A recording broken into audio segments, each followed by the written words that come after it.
Hi everyone, this is a video about the content for this week and next week, which are chapters 5 and 6, and those cover the verbal and nonverbal communication strategies or styles that we can correlate with gender. And I wanted to address a few things in this video, so I thought I would talk about introduce you like where these concepts even come from, how people even decided that these were phenomena that happen in our world. And then I wanted to give you a challenge about how to think about these strategies. And then finally, I'm going to give you a real life working example. So the first thing I'm going to do is I'm going to show you the slide I have about what a speech community is. So, you can read the slide. A speech community is a group of people who have spent time together and therefore they understand what the rules of communication and structure are for that particular group of people, and they don't talk about it. They just know that there's certain ways to communicate that are what is considered appropriate and acceptable. And we studied last week social learning theory and cognitive development theory. And so if you think about it from that perspective, cognitive development theory says I'm socialized into my gender from by the people that I'm around, and then I decide if I accept or reject, or to the degree to which I identify with those things, and the degree to which I'm going to actually behave like that, what feels comfortable and what feels right for me. So that's exactly what a speech community is born out of this exact idea. They're like that. And so the speech community is saying that these people that I'm around, my friends, my family, etc., and especially when you're little, this will kind of make sense to you, that those people together develop an understanding about the goals, how to achieve those goals, and how to interpret how people are communicating. And it happens along gender lines, which is what we're studying in this class, but it could also have to do with culture or ethnicity or class. So we're going to just specifically focus on gendered speech communities. So you can kind of see how those things are connected. And then out of that, we have these concepts of masculine and feminine communication styles. So what that says is, if I'm going to apply this concept of speech communities to masculine and feminine communication styles, what I can see is that those are two different speech communities, a masculine speech community and a feminine speech community. And it's really important to note that you do not have to be male to be a member of a masculine speech community, nor do you have to be female to be a member of a feminine speech community. There's a lot of people who are going to be in the opposite of their biological sex or their gender. There's going to be people who do both from both columns or both strategies, both styles. There's a lot of overlap, and I think that we're going to see that trend of overlap increase as time goes on. Millennials are much more, their strategies are a lot, I have a blending of both masculine and feminine styles, and that's much more acceptable to them. But see, again, millennials is itself as a speech community. The rules for millennials are completely different than they are for the baby boomers, in terms of what's accepted behavior and what's seen as normal. So keep those things in mind. Like, anybody could be a member of any of these communities.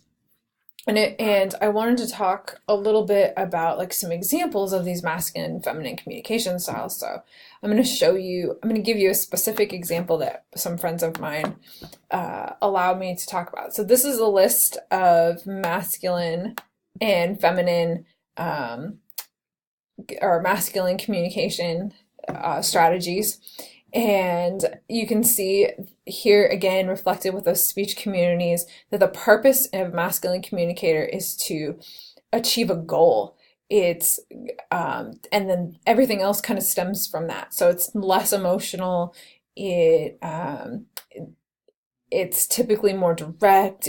They use fewer words. These are like hallmarks of masculine communication style, because the purpose is different than in feminine communication style. Whereas if you look at feminine communicators,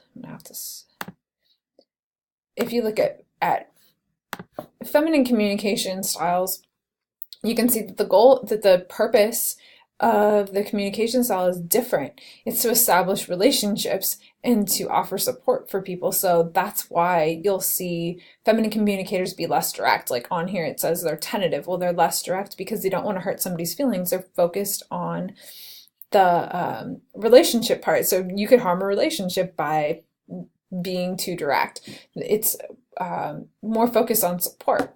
And so those are two examples of different styles.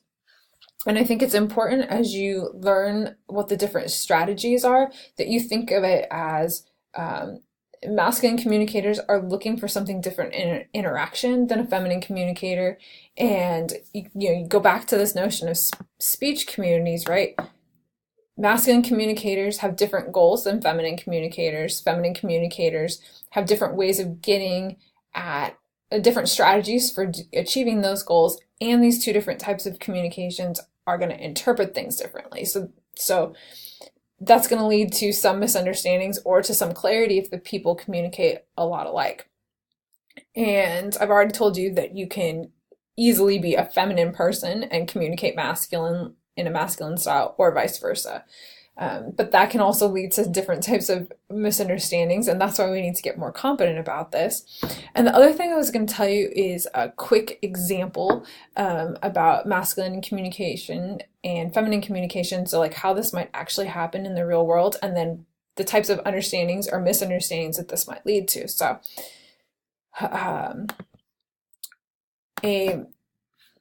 a friend of mine told me I can share the story with you. So I have friends of mine who, what he does for a living is he's actually a cowboy. I know that sounds really stereotypical, but what that means is he ends up working a lot with just a couple other guys, alone somewhere where there aren't a lot of people around, and they'll go for hours all day without talking, but they feel really, really close to each other. And he's a very masculine communicator, and a lot of his friends are too. And when I look over this list of what masculine communication means, I'm like, okay, yeah, he tends to be direct. He's very clear about his boundaries. It's a little less, quite a bit less emotional. Not that he is not an emotional person, but that his communication tends to leave out emotion. And basically his communication is about getting something done. So he'll be all day in the truck with his best friend, and they might hardly ever talk to each other, and they're totally comfortable with that, and that feels good to them, and they feel super close to each other. They know that each one of them is very supportive by the other one. Whereas if I compare him to his wife, who is a feminine communicator, she is going to fit all these things on this list. She talks a lot. She's going to use more words. She's going to focus a lot on the relationship. So she actually has a similar job in that she drives around in a truck all day with one other person, and they talk a lot, and they're pretty much best friends, the two of them.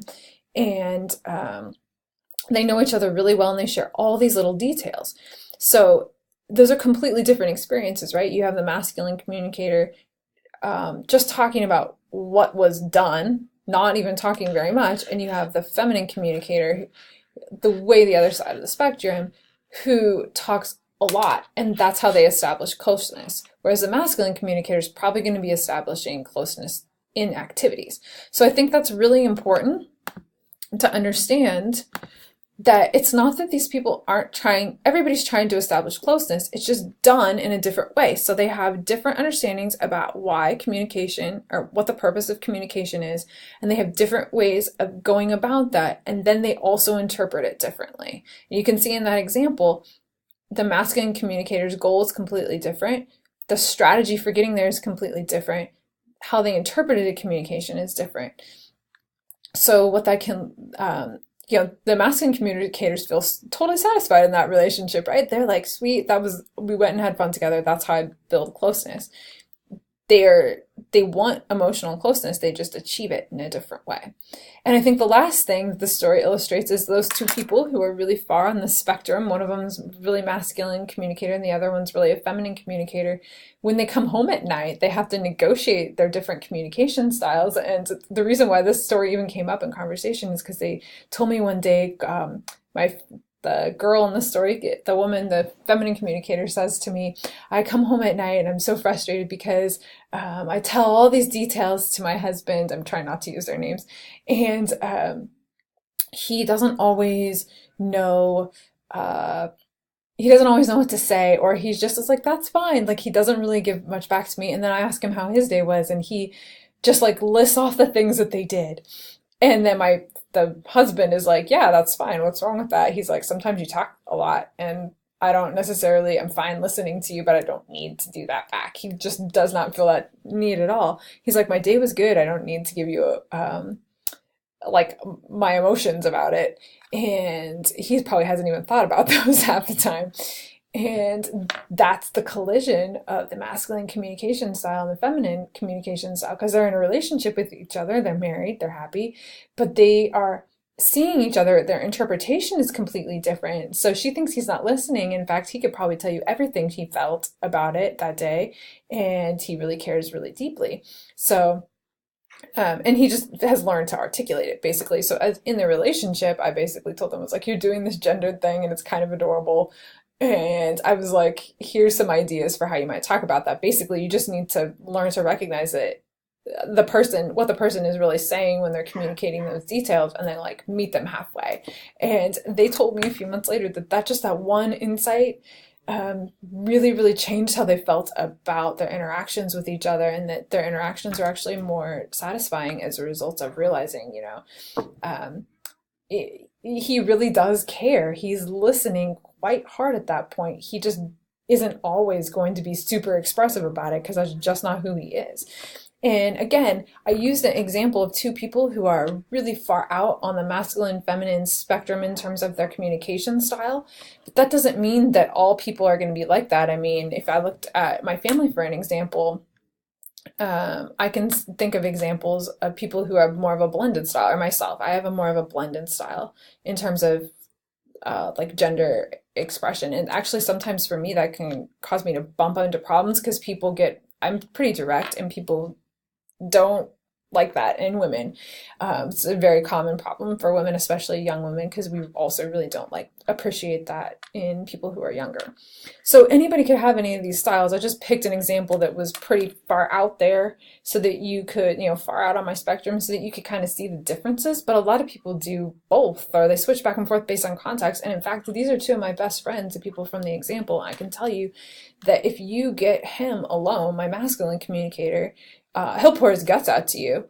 He just needs to be in certain situations in order to do that. So he's a super emotional person, and he just and not like in a unhinged way. It's just he definitely feels, and he cares quite deeply about people and about things in his life. So he just has a different way of expressing it, and that is at the heart of these communication styles for this week. And it's also at a heart of some of our misunderstandings about him. So if we can become good communicators who can recognize these things in other people, then we'll be better at interacting with other people. We'll have a better understanding of each other, and then we'll be able to have better interactions and meet people in a different way. Like, I feel like in the last 10 years of my life, I've gotten a lot better at switching styles based on my context, and that's such a helpful skill to have. So think about those things as you are working through the different styles for this week